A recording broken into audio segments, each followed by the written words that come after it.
Hello, I'm Professor Nancy Boswell, and this is Why Transparency and Good Governance Matter.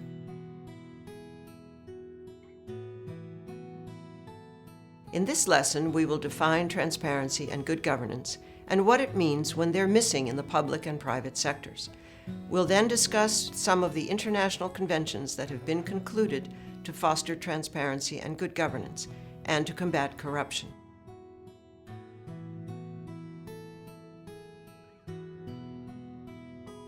Transparency and good governance are widely considered fundamental to the proper management of public affairs, natural resources and property, to fair business competition, to alleviating poverty and spurring economic growth, and to maintaining trust in government. But what are transparency and good governance? Transparency is characterized by timely public access to information affecting the public welfare. For example, the public needs to know about and have an opportunity to comment on proposed laws and regulations, the backgrounds of those elected or appointed to serve them, and the disposition of state assets and revenues. Transparency is also characterized by a political climate in which citizens and the media are free from harassment or other impediments to hold their government accountable for acting in the public interest. In fact, despite widespread internet and social media, too many governments still constrain access to information and interfere with civil society and the media playing a meaningful oversight role. Good governance respects the rule of law and recognizes that public office is a trust to be exercised in the public interest and not for personal or political gain. These principles of transparency and good governance are agreed global norms, applicable to the public sector and to the private sector, to legal, accounting, banking, media, and other professions, and to the NGO sector.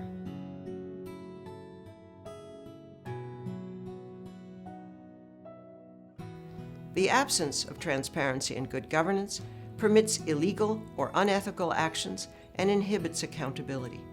How? The misuse or theft of state assets, whether locally generated or from foreign aid, denies citizens basic services such as adequate health care, education, and access to clean water. This increases infant mortality, illiteracy, malnutrition, and poor health. It decreases investment and economic opportunity and perpetuates poverty. The problem is often most acute in countries rich in natural resources. Bribes distort decision-making in favor of the most corrupt rather than those offering the best product at the best price. Bribes can also be used to circumvent environmental controls, safety measures, and other regulations put in place to protect the public. The result is unnecessary or substandard and even dangerous outcomes for the public, such as inferior infrastructure and building construction, and tainted food and medicine. And the costs to cover bribes are typically passed along to the public in higher prices for goods and services. Such misconduct is often linked to other forms of crime: trafficking in arms, wildlife, and drugs, human trafficking, illegally transporting people for forced labor or sexual exploitation is facilitated by corruption. Payoffs to police, politicians, and judges are also an intrinsic part of corruption. Thus, corruption undermines trust in public institutions and support for democracy and political and economic reform. In extreme cases, it threatens political stability and even fuels conflict. And when people see their leaders amassing wealth at their expense, they get angry and may look to violent actors for remedies. This threatens national security. Terrorist groups have used corruption to finance and perpetrate terrorism.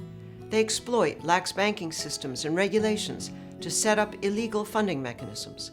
And money intended to defend against terrorism has also been misappropriated by those who use it for their personal gain.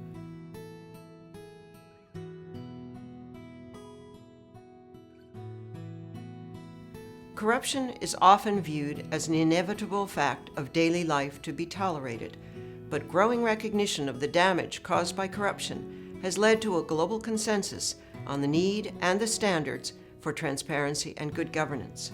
These standards are codified in several legally binding multilateral agreements.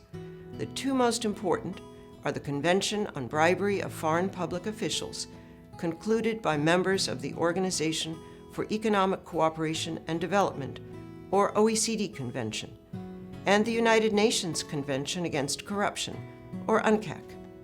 The OECD Convention was the first and remains the only convention focused solely on those who pay bribes to foreign public officials in international business. It underscores the essential role the private sector must play in addressing corruption.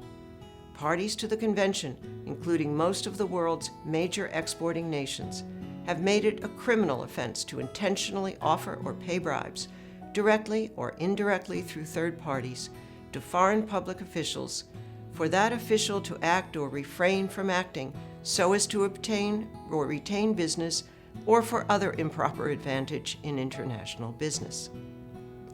Both individuals and companies may be prosecuted, and sanctions are required to be effective, proportionate, and dissuasive.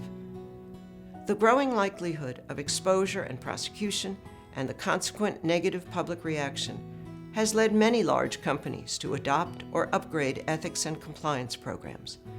It has also led them to demand that smaller companies in their supply chains, as well as their intermediaries, also adopt measures to prevent and detect bribery.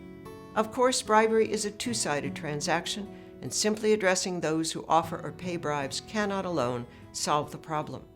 Since the mid-1990s, several regional anti-corruption conventions have been adopted, addressing those who pay bribes as well as public officials who demand bribes or engage in other forms of corruption. The adoption of the Inter-American, African, and Council of Europe anti-corruption conventions culminated in the adoption and entry into force of the UNCAC in December 2005. The UNCAC includes preventive measures for the public and private sectors, diverse criminal provisions, including on solicitation, bribery, embezzlement, and money laundering, and stolen asset recovery provisions. Given the prevalence of solicitation and bribery in the context of government contracting, customs, taxes, and inspections, and the theft of state assets, this legal framework is of the utmost importance. Today, over 180 countries are parties to the UNCAC, representing a global consensus and a global commitment to implement transparency and good governance measures.